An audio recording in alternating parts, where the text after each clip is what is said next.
It's not. Hey, that's a kookaburra. She came down and sat on the fence when I was hosing down. It's a kookaburra. How it sounds?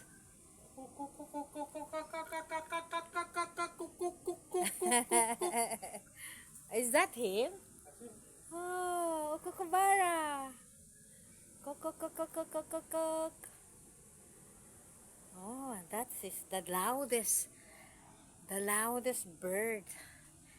Every day I heard. Yeah, kookaburra. Diba? May kookaburra dito sa Sydney Province, Australia. Kok.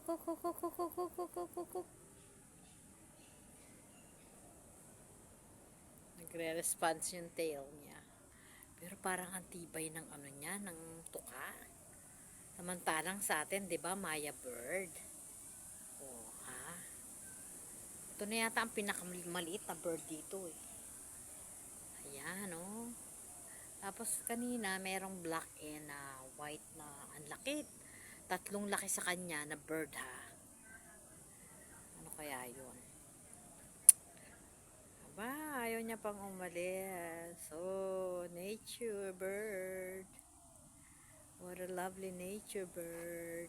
Kookaburra. That's kookaburra. Asan kaya yung kanyang partner at nagsosodo siya? Yan ang kookaburra. Sana makapag-video ko ng sari-saring ibon dito. So ngayon, ang mabibidyohan ko ay kookaburra. Timing naman. Ayan. Timing. Ang ganda ng timing. Ay, lumipad na siya. Okay, got to go na rin.